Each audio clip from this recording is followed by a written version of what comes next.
자, 문제 다 꺼내셨죠? 자, 그러면 41회의 기출문제, 실무 이론평가 문제를 같이 풀어보겠습니다. 1번.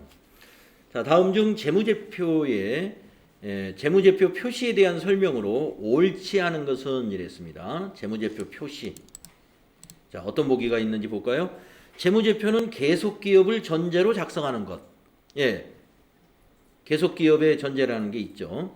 그 다음에 중요하지 않은 항목은 성격이나 기능이 유사한 항목과 통합하여 표시할 수도 있죠. 중요한 항목은 통합하면 안 되죠. 그러나 중요하지 않은 항목은 통합 표시할 수 있습니다. 다음, 재무제표는 당기 재무제표와 전기 재무제표를 함께 표시해야 한다. 그렇죠. 그래서 우리가 문제 풀 때도 봤습니다만은 전기와 당기가 손익계산서와 재무상태표가 전기와 당기로 같이 보여지죠. 그럼 4번이 옳지 않은가요? 당기의 재무제표 항목의 분류를 변경했더라도 전기 항목은 재분류하면 안 된다. 안 되는 게 아니라 해야 됩니다. 우리가 당기의 재무제표 항목의 분류를 변경했다면 전기 것도 재분류해 줘야 돼요. 당기 기준으로 맞추어서. 그래야 비교 가능성을 우리가 확보할 수가 있는 거죠. 비교 가능성. 우리 회계의 질적 특성 중에 비교 가능성이라는 게 있지 않습니까? 그래서 전기와 당기의 그 재무제표의 항목 분류라는 게 뭐예요? 계정과목 분류를 말할 거 아니겠어요? 계정과목 분류. 그래서 가령 예를 들어서 전기에는 수도광열비에다가 사무실에 난방비, 수도요금, 전기요금을 합해서 표기를 했어요. 그런데 당기부터는 전력비를 따로 구분했다 이런 얘기입니다. 그렇다면 전기 것도 수도광열비하고 전력비를 나누어서 고쳐야 된다. 그럼 어디 가서 고치면 돼요? 전기분 재무상태표를 두 개로 쪼개놓으면 되죠. 수도광열비에 합해 있는 전력비를 다시 전력비 하나 추가해서 전기분 재무상태표를 고쳐놓으면 비교식으로 제대로 바꿔지겠죠? 4번이 옳지 않습니다. 다음 2번. 다음의 결산정리 분계가 손익계산서에 미치는 영향에 대한 설명으로 옳은 것은 이랬습니다. 결산정리 분계가 손익계산서에 미치는 영향. 네, 우리가 앞 시간에서도 며칠 전에도 이게 가장 어려웠다 이런 말씀을 하셨는데 한번 볼까요? 어떤 것의 결산정리 사항인지. 자, 첫 번째, 차변의 급여, 대변의 미지급 급여. 자, 이 회사는 아마도 급여를 차월에 주는 모양이에요. 이번 달 급여를 다음 달 5일 날 준다든가. 그래서 12월 달 급여를 항상 결산정리로 한다는 거죠. 그러면 이거를 어떤 영향을 주겠느냐 하는 겁니다. 자, 그러면 요것만 한번 따져보면 비용을 발생시켰죠. 이게 판매 관리비잖아요. 그래서 비용 발생이다 라고 일단 체크해 놓으시고, 비용 발생. 자, 미지급 급여는 뭐예요? 이건 부채죠. 부채 증가. 이쪽에다 쓰겠습니다. 비용 발생, 부채 증가. 비용 발생, 부채 증가. 그 다음 두 번째 거, 단기 매매증권 70만원, 대변의 단기 매매증권 평가이익. 자, 차변의 단기 매매증권은 자산 증가죠. 공정가치로 평가한 거예요. 보니까 자산 증가. 대변에는 수익 발생. 이런 내용입니다. 자, 그러면 1번 보기부터 보면은 영업이익이 20만원 증가한다. 자, 영업이익은 여기 급여에 영향을 주겠네요. 급여가. 비용을 발생하기 때문에 영업이익이 증가하는 게 아니라 감소하겠죠. 50만원. 그래서 틀렸습니다. 비용을 발생시키면 영업이익이 50만원 감소하죠. 그 다음에 2번. 영업이익은 50만원 감소할 것이다. 2번이 맞았네. 급여가 판매관리비니까 영업이익 감소하죠. 그 다음에 3번. 법인세 차감 전 순이익은 20만원 감소한다. 자, 비용이 발생했고 이익이 이익이 발생했죠. 이건 영업의 수익이죠. 그러니까 20만 원 감소하는 게 아니라 증가합니다. 증가. 법인세 차감전 순이익은 20만 원 증가합니다. 그다음에 4번 법인세 차감전 순이익 70만 원. 70만 원 아닙니다. 왜냐하면 여기서 수익 발생이 있지만 여기 비용 발생 50만 원이 있기 때문에 실제로는 20만 원만 증가하게 되는 거예요. 70이 아니라 20만 원이다. 답은 2번인 거죠. 네. 다음에 3번 다음 자료를 토대로 상품의 매입 금액을 계산하면 얼마인가? 상품의 매입 금액이다. 그러면 매입 시 모든 부대 비용을 다 포함해야 되죠. 자, 1월 1일 날 상품 구입을 위한 계약금 10만 원을 지급했네요. 계약금 상품 매입 대금에 해당되죠. 5일 날 상품 매입 과정에서 운반비, 운반보험료를 지급했네요. 이것도 매입 원가에 들어가야죠. 1월 20일 날 상품 구입을 위한 잔금 100만 원을 지급했네요. 다 포함을 해야 될 것 같은데요? 맞는가요? 상품 구입을 위해서 계약금을 줬고 또 매입 과정에서 운반비나 운반보험료가 들어갔고 또 잔금 주었고 전부 다 매입 대금이죠. 네, 다 더하면 되겠습니다. 그래서 10만 6천 원에다가 110만 6천 원 되겠네요. 4번이 답이 되겠습니다.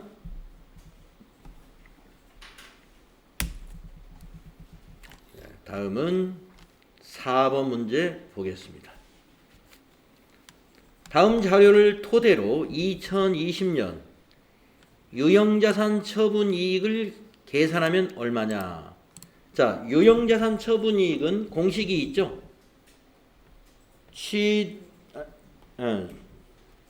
공식이 있죠. 처분 금액에서 마이너스 장부 금액. 이게 유형자산 처분 이익입니다.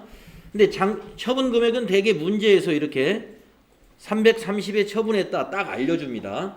그런데 장부 금액은 우리가 계산을 또 별도로 해야 된단 말이죠. 그러면 장부 금액은 어떻게 계산하느냐?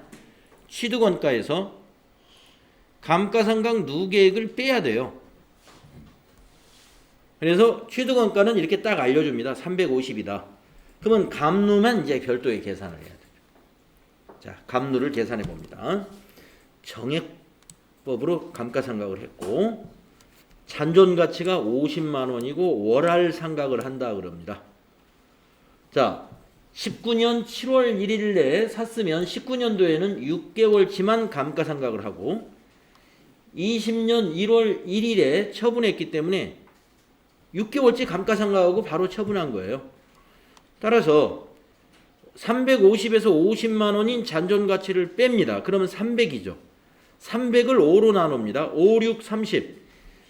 1년에 60만 원인데 6개월이니까 나누기 2 해서 6개월치는 30만 원이 되겠습니다. 따라서 감루가 30만 원인 것이죠.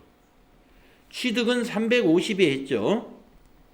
350만 원 나누기 30만 원 하면은 장부 금액이 320이라는 얘기입니다. 장부 금액은 320이다. 자, 얼마에 처분했습니까? 330에 처분했죠? 그래서 처분 금액 330 마이너스 장부 금액 320은 10만 원. 그래서 유형자산 처분이익 10만 원이 발생을 합니다. 자, 이거 분계도 여러분 쓸 수 있어야 되죠. 분계. 처분에 따른 분계를 한번 써볼까요? 자, 현금으로 처분했습니다. 그러면 차변의 현금은 얼마일까요?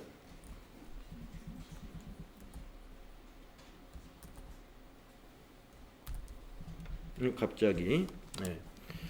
자, 메모장에다 써야 되겠네요. 네. 아까 계산하는 흔적이 다 날아가 버렸는데 기억나시죠? 여러분 숫자가. 자, 처분시 분계. 이것도 아주 중요해요. 처분시 회계 처리. 어떻게 하느냐? 자, 차변의 현금이 네, 30만 원 자산 증가하고요. 대변의 기계장치 취득원가로 기록하죠.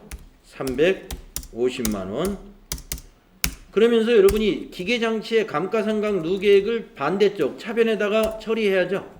감가상각 누계액 아까 30만 원 나왔었죠? 예. 30만 원.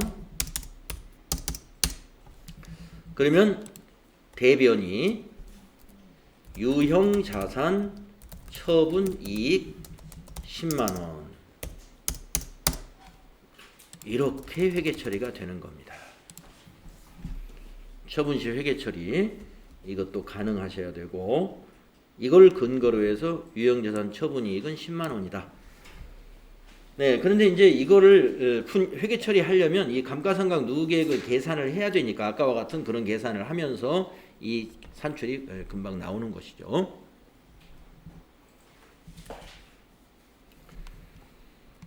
자, 유형자산 처분이 관련된 문제는 꾸준히 출제가 되고 있는 그런 문제라고 보시면 되겠습니다. 자, 다음 5번 다음 자료에서 비유동 부채의 합계액은 얼마냐? 비유동 부채 골라볼까요? 사채 비유동이에요. 사채 발급하면은요 만기가 보통 3년입니다. 외상매입금은 유동이에요. 퇴직급여 충당부채 비유동 부채입니다. 유동성 장기부채는 장기차입금을 만기가 1년 이내에 도래했을 때 결산 때 유동부채로 전환하는 개정과목이죠. 그러니까 이건 유동부채입니다. 따라서 요 두 개 더하시면 30만 원. 답은 3번이 되겠습니다. 다음 6번 주식회사 한공의 상품 판매 관련 자료이다. 주식회사 한공의 5월 20일자 회계처리로 옳은 것은 자 상품 판매에 대한 회계처리 어렵지 않은 거죠. 자 5월 20일에 주식회사 세무에 상품 300을 판매하고 5월 10일에 받은 계약금 30만 원을 제외한 잔액을 5월 20일에 어음으로 수령했습니다. 네, 5월 20일 날 받으러음이 있을 거고 계약금을 받은 것을 제외했으니까 선수금 부채 감소 시켰을 것이고 대변의 상품은 상품 매출로 수익으로 인식해야죠. 판매했으니까. 그러면 대변의 상품 매출 300 모두 맞았어요. 대변은 차변에 선수금 30만 원 받으러음 270만 원을 찾으면 되겠습니다. 네, 그래서 2번이 답이죠. 2번 선수금. 선급금하고 혼동하시면 안 되죠. 우리가 판매한 사람은 계약금을 뭐예요? 받은 거예요. 판매한 사람은 선수금, 부채 감소. 2번이 답이 되겠습니다. 다음에 7번째 문제 보겠습니다. 주식회사 한공의 외상매출금 및 대손 관련 자료이다. 2020년 말 결산 시 추가로 계상할 대손 충당금은 얼마냐? 자, 여러분 결산할 때 추가로 충당하는 것은 추계액에서 대손 충당금 잔액을 뺀 것을 추가로 계상하죠. 자, 그러면 여기 주어진 데이터를 쭉 보겠습니다. 외상매출금이 1억 원이 있었네요. 기초에. 대손 충당금은 100만 원이 있었네요. 당기 외상매출금이 대손이 발생했군요. 50만 원. 그러면 이 시점에서 대손 충당금이 50만 원이 상계 처리돼 버리죠. 네, 그래서 이제 50만 원만 대손 충당금이 현재 남았고,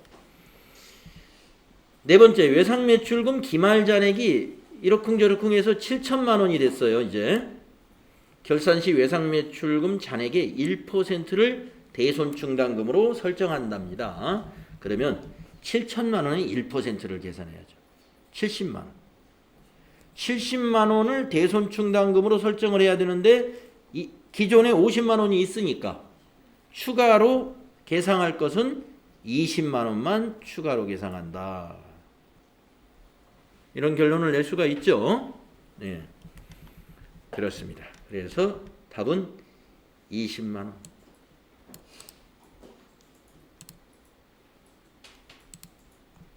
다음 8번.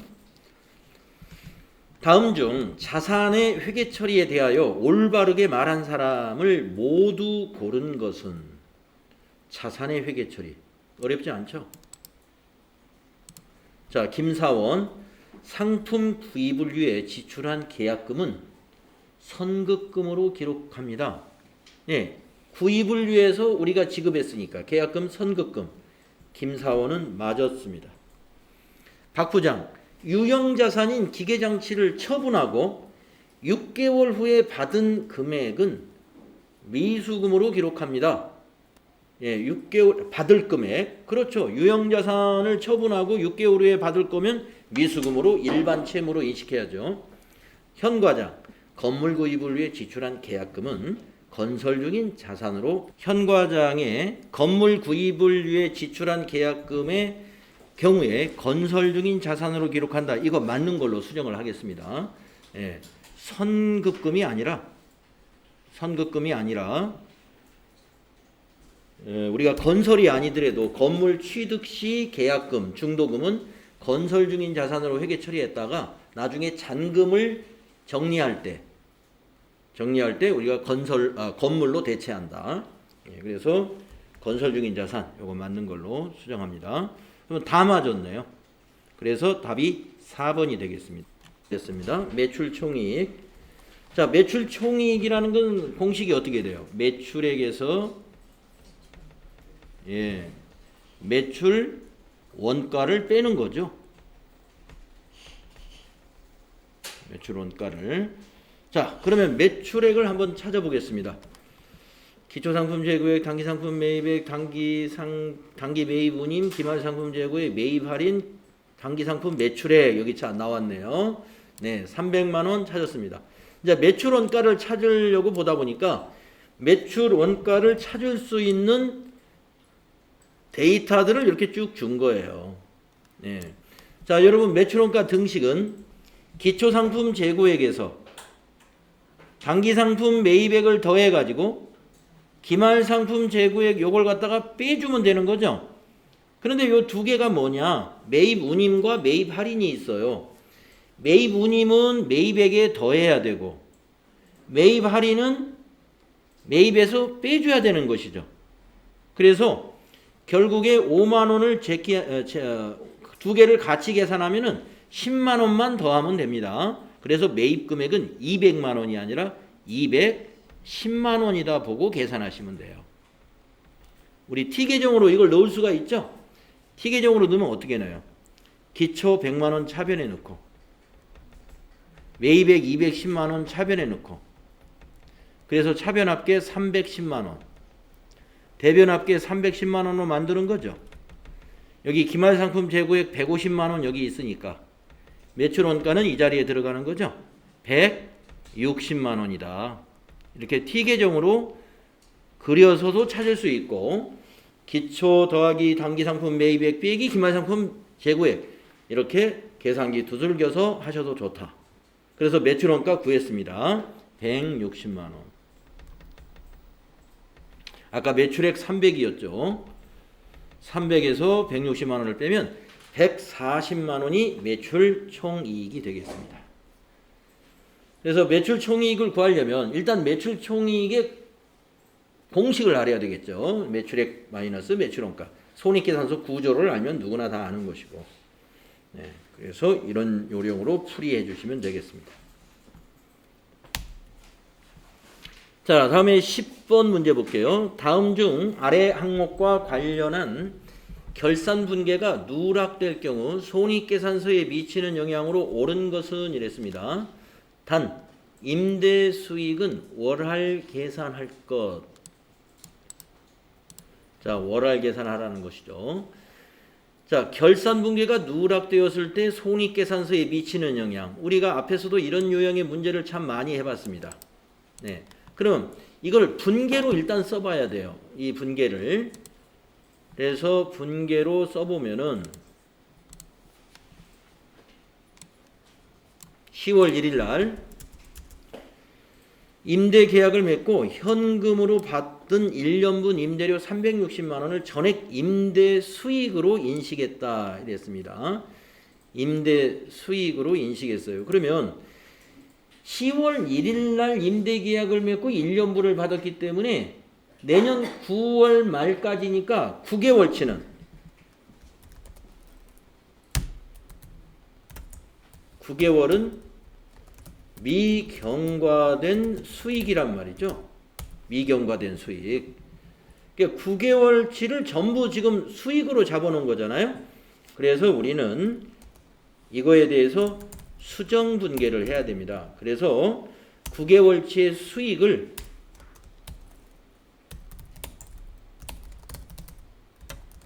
취소시키는 수정 분계를 하죠. 자, 차변에 여러분 수익 발생은 대변이니까 수익을 취소할 때는 차변에서 취소해야죠.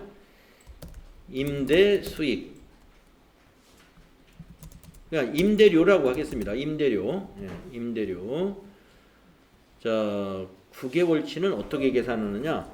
360만 원 곱하기 9 나누기 12 하면 나오죠. 얼마 나올까요? 한 달에 30만 원 아닌가요? 예. 그러니까 9개월치는 39, 27, 270만 원 나오겠네요. 그렇게 계산하면 대변에 이것을 우리가 미리 받은 수익이다. 그래서 선수 수익으로 인식하잖아요.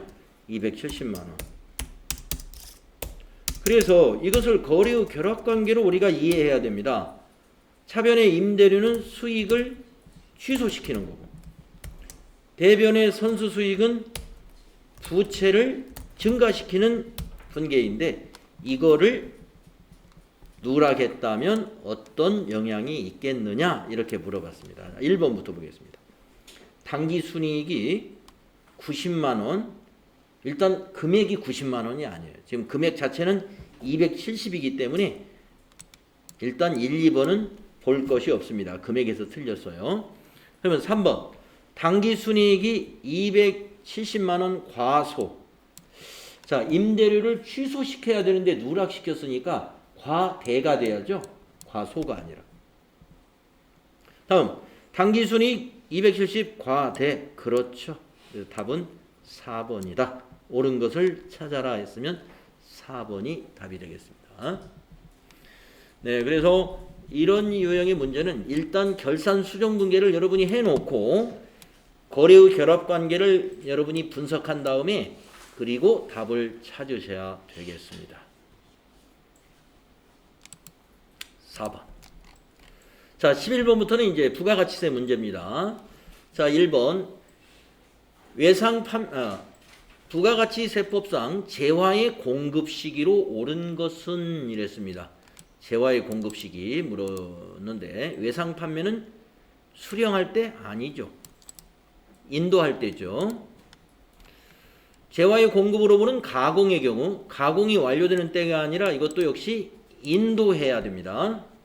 재화를 인도하는 때 두 개 다. 무인 판매기를 이용하여 재화를 공급하는 경우는 현금을 꺼내는 때. 틀렸죠? 장기할부 판매의 경우는 대가의 각 부분을 받기로 한 때. 맞습니다. 그래서 4번이 답이 되겠군요. 다음 12번. 다음 중 부가가치세법상 사업자 등록에 대하여 바르게 설명하고 있는 사람은? 사업자 등록에 관한 내용 우리 공부했죠. 면세 사업자도 부가가치세법에 의한 사업자 등록을 해야 해. 이거 틀렸네요. 자, 면세 사업자도 사업자 등록을 하긴 합니다. 하는데 부가가치세법에 의해서 하는 것이 아니에요. 면세 사업자는 부가가치세법상에 아무런 의무가 없습니다. 면세 사업자는 어떤 세법에 관련이 있냐면 소득세법하고 관련이 있어요. 그래서 1번은 틀렸고 바르게 설명한 사람 찾는 거군요. 자, 2번. 신규로 사업을 시작하는 경우 사업 개시일 이전에는 사업자 등록을 신청할 수 없어. 틀렸죠? 신규 사업자는 사업 개시일 이전이라도 사업자 등록을 할 수 있다. 세 번째, 사업장 관할이 아닌 다른 세무서장에게도 사업자 등록의 신청을 할 수 있어. 맞습니다. 원칙은 관할 세무서예요. 그러나 다른 관할 세무서에도 사업자 등록은 가능합니다. 다음, 사업장 종업원 수가 변경되는 경우에는 사업자 등록을 정정해야 해. 그런 정정사유에 이런 건 없어요. 그래서 3번 하주가 옳은 설명이 되겠습니다. 다음 13번. 부가가치세가 과세되는 거래가 아닌 것은 이랬네요. 부가가치세가 과세되는 게 아닌 거. 상품권의 판매 이거 그냥 이런 복이 참 잘 나와요. 상품권의 판매는 부가가치세가 과세되지 않습니다. 그 상품권과 현물을 교환할 때 부가가치세가 과세되는 공급 시기가 되는 거예요. 저작권의 양도 맞습니다. 특허권에 대여 과세됩니다. 전기의 공급 과세됩니다. 그 다음에 14번은요. 다음의 자료를 토대로 2020년 제1기 확정신고 시 매출세액에서 공제받을 수 없는 매입세액을 계산하면 얼마인가? 단 세금계산서는 적법하게 수취하였다. 공제받을 수 없는 거를 찾아보겠습니다. 1기 확정신고라고 그랬으니까 우선 날짜가 있는 경우에는요. 날짜를 먼저 한번 체크해 볼 필요가 있어요. 1기 확정이면 4월 1일부터 6월 30일이니까 그 과세기간 내에 해당되는 거래인가를 먼저 확인해 보시고 이제 보겠습니다. 사업용 원재료 매입 이거는 공제받아야죠. 대표이사 주택을 수리했어요. 이거는 공제 못 받습니다. 사업과 무관한 거니까. 공장 부지 조성을 위한 자본적 지출, 토지 관련 매입세 공제 못 받습니다. 기계장치 구입 이건 공제 받아야죠. 그래서 요 가운데 두 개를 더하면 되겠습니다. 650만 원이 공제받지 못할 매입세입니다. 자, 15번. 다음 중 부가가치세법상 세금 계산서에 대한 설명으로 옳지 않은 것은 이랬어요. 세금 계산서 우리 배웠죠. 작성 연월일은 필요적 기재사항입니다. 택시 운송 사업자는 세금 계산서 발급 의무가 면제됩니다. 맞아요. 면세 사업자는 세금 계산서를 발급할 수 없습니다. 맞아요. 간이과세자는 공급받는 자가 발급을 요구하는 경우에는 세금 계산서를 발급할 수 있다 못합니다. 그래서 간이과세자는 세금 계산서를 발급할 수 없다. 그래서 4번이 옳지 않은 것이 되겠네요. 자, 우리가 41회의 실무 이론 평가 문제 우리 같이 한번 풀어봤습니다.